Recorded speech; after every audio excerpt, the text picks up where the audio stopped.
പ്രിയമുള്ളവരെ, ഈ നമ്മുടെ ഒരു 10-25 വർഷക്കാലമായി യൂറോപ്പിന്റെ വിവിധ മേഖലകളിലേക്ക് സംഘടിതമായ ഒരു കുടിയേറ്റം പ്രത്യേകിച്ച് മലയാളി സമൂഹത്തിൽ നിന്നുണ്ടായിട്ടുണ്ട്.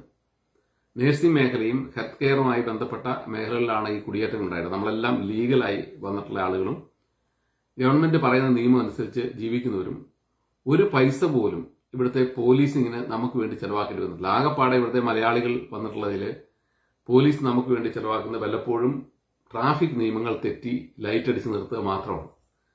അത് പലപ്പോഴും സംഭവിച്ചു കഴിയുമ്പോൾ തന്നെ നമ്മൾ പറയും നമ്മളുടെ തെറ്റുപറ്റിയിട്ടുണ്ട്, ക്ഷമിക്കണം, നമ്മുടെ അറിവില്ലായ്മ കൊണ്ടാണ്, അല്ലെ എന്തെങ്കിലും കാരണമാണ്, നമ്മൾ ഇനി റിപ്പീറ്റ് ചെയ്യില്ല എന്ന് പറയുകയും അത് പരിഹരിക്കപ്പെട്ടു പോവുകയും ചെയ്യുന്ന രീതിയാണ് പൊതുവെ മലയാളി സമൂഹത്തിലൂടെ ഉള്ളത്. പക്ഷേ ഈ ലീഗലായി വന്നേക്കുന്ന മലയാളികളുടെ ജീവിതം ഇന്ന് വളരെയധികം ദുസ്സഹമായിക്കൊണ്ടിരിക്കുന്നു എന്നാണ് നമ്മൾ മനസ്സിലാക്കുന്നത്. ഇന്ത്യൻ സമൂഹത്തിന് നേരെ ഭീകരമായി അയർലൻഡിൽ ഈ കഴിഞ്ഞ ദിവസം ഒട്ടേറെ ആക്രമണങ്ങൾ നടന്നു. അതിലേറ്റവും പ്രധാനമായി നടന്നത് ബാലിമൂൺ എന്ന് പറയുന്ന സ്ഥലത്ത് ടാക്സി ഡ്രൈവറെ തലക്കടിച്ച് പരിക്ക് പറ്റിച്ചു.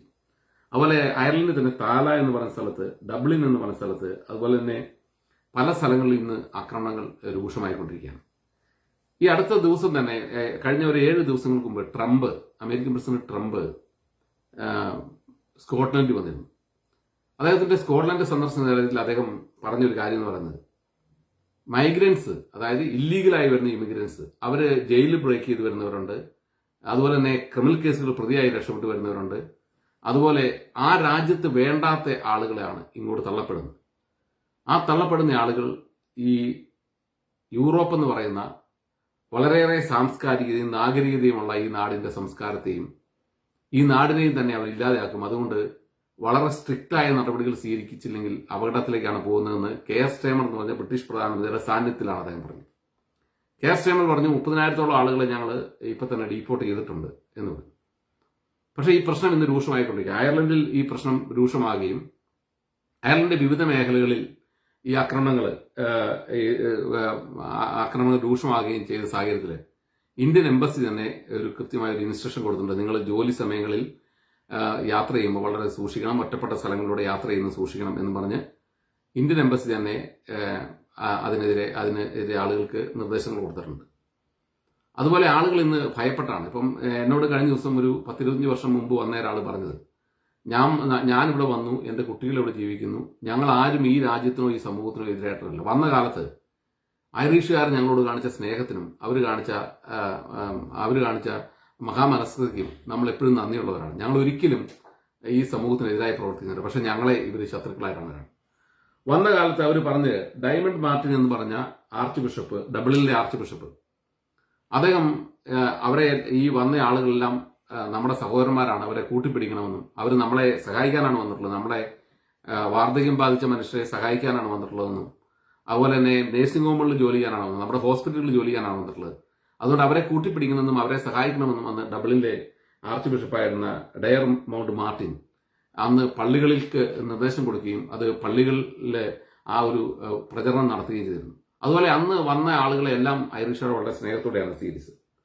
അതിനുശേഷം പിന്നീട് സംഭവിച്ച കാര്യങ്ങളെന്ന് പറഞ്ഞാൽ ഈ ക്രമാതീതമായ ഇമിഗ്രേഷൻ ഉണ്ടായിക്കഴിഞ്ഞപ്പം ആ ഇമിഗ്രേഷനോട് വളരെയധികം എതിർപ്പ് ആളുകൾക്കുണ്ടാകുകയും അവിടുത്തെ ഈ പറഞ്ഞ ഹോസ്പിറ്റലുകളിൽ ഈ പറഞ്ഞ കിട്ടിക്കൊണ്ട് സർവീസ് ഇമിഗ്രേഷന്റെ തള്ളിക്കയറ്റം കൊണ്ട് ആ സർവീസിന്റെ സ്റ്റാൻഡേർഡ് കുറയുകയും സ്കൂളുകളിൽ അഡ്മിഷൻ കിട്ടാൻ ബുദ്ധിമുട്ട് വരികയും അതുപോലെ തന്നെ ഹൗസിംഗ് പ്രൈസ് ക്രമാതീതമായി ഉയരുകയും ചെയ്തതിന്റെ അടിസ്ഥാനത്തിൽ അവിടുത്തെ ആളുകളുടെ ജീവിത നിലവാരം തകരുകയും അതോടൊപ്പം തന്നെ അവരുടെ സ്റ്റാൻഡേർഡ് ഓഫ് ലിവിങ് വളരെയധികം പുറകോട്ട് പോവുകയും ചെയ്തതിൽ അവർ വളരെ അസംതൃപ്തരായിത്തീർന്നു.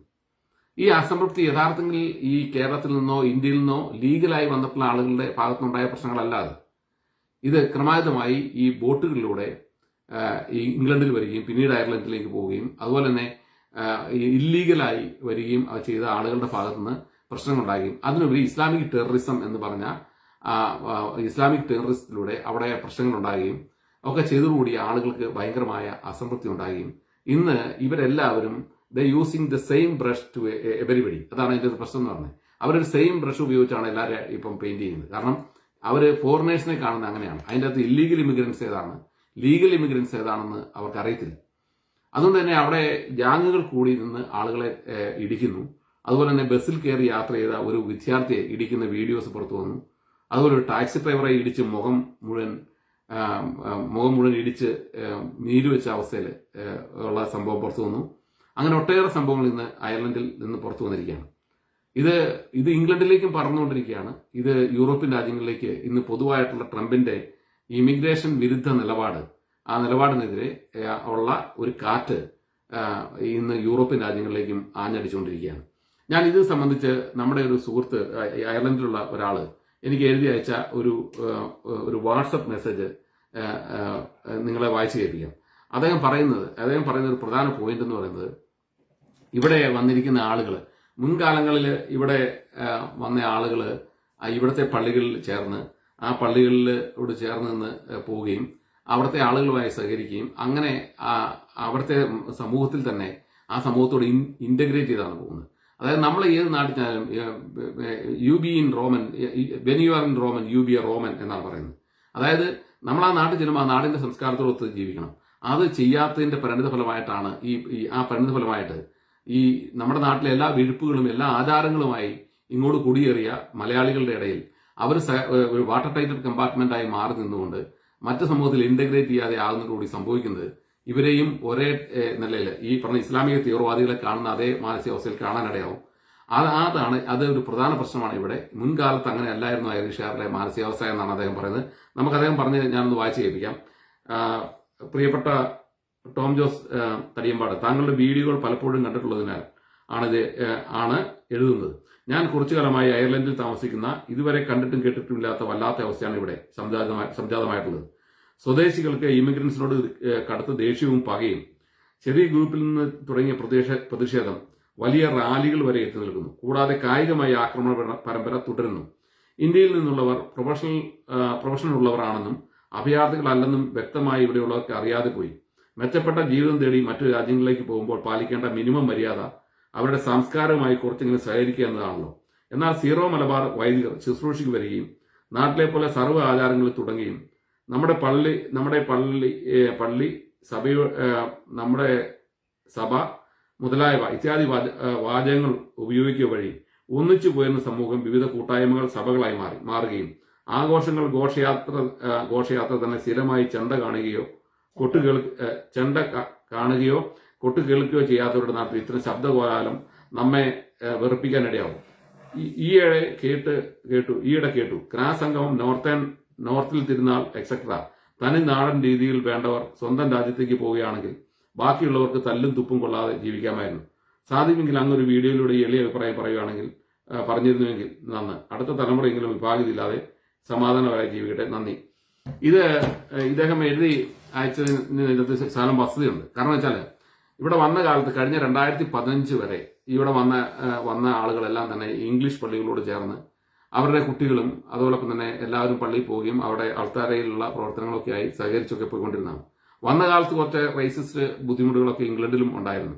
എങ്കിലും പിന്നീട് അത് ഘട്ടം ഘട്ടമായി ഒഴിവായി പോവുകയും നമ്മളെല്ലാം ഈ നാടിന് എതിരായിട്ടുള്ള ആളുകളല്ല, ഇവിടെ വന്ന് ജീവിക്കാൻ വന്നേക്കുന്നവരാണ്, ജോലി ചെയ്യാൻ വന്നേക്കുന്നവരാണ്, ഈ നാടിനെ സമ്പന്നമാക്കുന്നവരാണ് എന്ന് അവർക്ക് ബോധ്യപ്പെടുന്ന തരത്തിലായിരുന്നു നമ്മുടെ പ്രവർത്തനങ്ങൾ. എന്നാൽ പിന്നീട് ഈ പറഞ്ഞ സീറോ മലബാർ സഭ എന്ന് പറഞ്ഞ കൊള്ള സംഘം ഇവിടെ വന്നതിന് ശേഷം സംഭവിച്ചതെന്ന് വെച്ചാൽ അവരുടെ തുരുത്തുകൾ സൃഷ്ടിക്കുക. ഇപ്പൊ ഇവിടെ പള്ളികൾ വാങ്ങുന്നു. യൂറോപ്പിൽ തന്നെ 80,000 രൂപ മുടക്കിയാണ് ഒരു പള്ളി റിനോവേറ്റ് ചെയ്യാൻ പോകുന്നത്.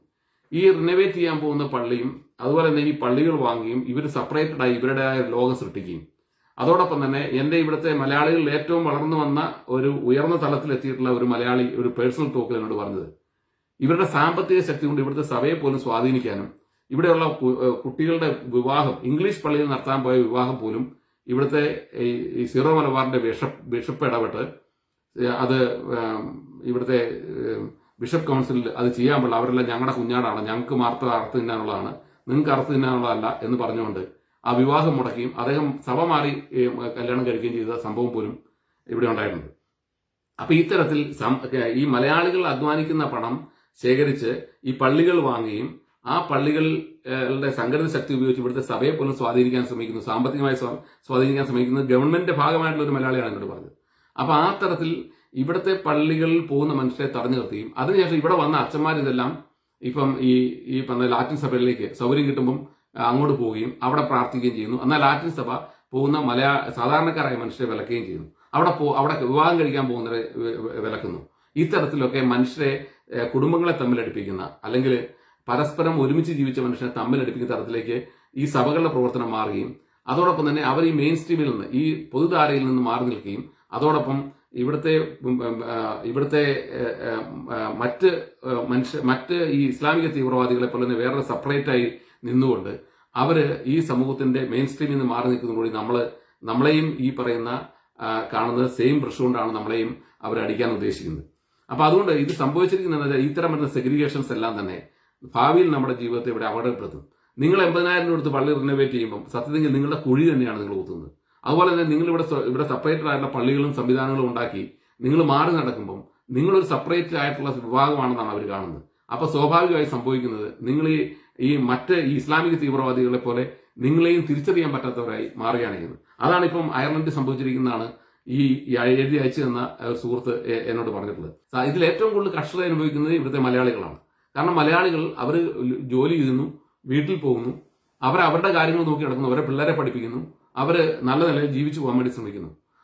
അവര് അസംഘടിതമായതുകൊണ്ട് അവർക്ക് നേരെയാണ് ഈ ആക്രമണം വരാൻ പോകുന്നത്. അല്ലെ പാവപ്പെട്ട ഇന്ത്യൻസിന് നേരെയാണ് ആക്രമണം വരാൻ പോകുന്നത്.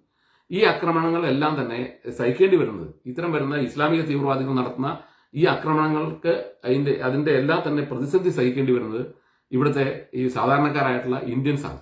അപ്പൊ ഈ സ്ഥിതിയാണ് ഇവിടെ. അതോടൊപ്പം തന്നെ ഈ സഭകള് ഇവിടെ വന്നിരിക്കുന്ന സഭകളെല്ലാം തന്നെ അവരുടേതായിട്ടുള്ള വാട്ടർ ടൈറ്റഡ് കമ്പാർട്ട്മെന്റുകളായി ഈ മെയിൻ സ്ട്രീമിലോട്ട് അവർ ഒരിക്കലും ഇന്റഗ്രേറ്റ് ചെയ്യാതെ അവരുടെ വഴിയിലൂടെ നടക്കുന്നതോടുകൂടി ഇതിന്റെ അപകടം നിസ്സാരമല്ല. വരും ഭാവിയിൽ ഈ സമൂഹത്തിന് എന്തെങ്കിലും തരത്തിലുള്ള പ്രശ്നങ്ങൾ ഫീൽ ചെയ്യാൻ തുടങ്ങിക്കഴിഞ്ഞാൽ അവർ റോഡിലോട്ട് ഇറങ്ങിയാൽ നമ്മൾ കണ്ടതാണ്.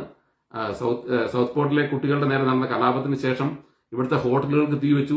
ലിവർപൂൾ സിറ്റി സെന്ററിലൊക്കെ കിട്ടിയവനെ എല്ലാം പിടിച്ചിടിക്കുകയായത്. അതുപോലെ തന്നെ പ്രകടനം നടത്താൻ വെച്ചാർന്ന സ്ഥലങ്ങളെല്ലാം പിന്നീട് ഗവൺമെന്റ് അതിശക്തമായി അതിനെതിരായിട്ട് നിലപാട് സ്വീകരിക്കുകയും അതോടൊപ്പം തന്നെ ഇത് ഒരു മുസ്ലിം ടെററിസത്തിന്റെ പുറകിൽ, ഇസ്ലാമിക ടെററിസത്തിന്റെ പുറകിലില്ല, ഇതൊരു ക്രിസ്ത്യനാണ് ഈ പറഞ്ഞവന്റെ അപ്പൻ എന്നൊക്കെ പറഞ്ഞ് മീഡിയാസിലൂടെ വ്യാപകമായി പ്രചരണം നടത്തിക്കൊണ്ടാണ് ആ കലാപം ഒഴിവാക്കി കിട്ടിയത്. മറിച്ച് പിന്നീട് പോലീസ് കോടതിയിൽ കൊടുത്ത റിപ്പോർട്ടിൽ പറഞ്ഞിരിക്കുന്നത് ഇവൻ ഇസ്ലാമിക തീവ്രവാദത്തിന്റെ ഇൻഫ്ലുവൻസിലാണ് ചെയ്തേക്കുന്നത് പറഞ്ഞു. മനസ്സിലായോ? അപ്പൊ അതുകൊണ്ട് അത് അന്ന് പുറത്തു വന്നിരുന്നെങ്കിൽ ഇവിടെ കലാപങ്ങൾ നിക്കപ്രതിയില്ലാത്ത പ്രശ്നം ഉണ്ടായേനെ. അപ്പൊ അതുകൊണ്ട് ഇവിടുത്തെ ഈ എന്റെ സുഹൃത്ത് അയച്ചു തന്ന ആ വീഡിയോയിൽ വാട്സപ്പ് ചാറ്റിൽ പറഞ്ഞ പോലെ ഇവിടെ ഈ 50,000-നും 1,00,000-നും ഒക്കെ പള്ളി മേടിച്ച് നിങ്ങളുടെ കയ്യിൽ പണം കൊടുത്ത് നിങ്ങളുടെ ശവക്കുഴി തോണ്ടുകയാണെന്നുള്ള തിരിച്ചറിവ് നിങ്ങൾക്കുണ്ടെങ്കിൽ നല്ലതാണ്. കാരണം നമ്മൾ ഈ സമൂഹത്തിൽ വന്നിരിക്കുന്നത് ഇവിടെ വളരെ ചെറിയൊരു ശതമാനമുള്ളൂ. 40,000 50,000 താഴെയുള്ള മലയാളികളാണ് ഇവിടെ ഉള്ളതെന്നാണ് എനിക്ക് മനസ്സിലായിരിക്കുന്നത്.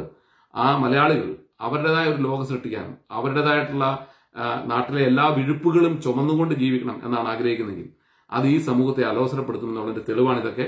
ഭാവിയിൽ ഇതൊക്കെ വലിയ ദുരന്തമാണ് ഉണ്ടാകാൻ പോകുന്നതാണ് തെളിവാണ്. ഇന്നിപ്പം UK എല്ലാ സ്ഥലത്തും തന്നെ പ്രശ്നങ്ങൾ പൊട്ടി പുറപ്പെടാൻ തുടങ്ങി കഴിഞ്ഞിട്ടുണ്ട്. ഇത് എവിടെ പോയി നിൽക്കുമെന്ന് അറിയത്തില്ല.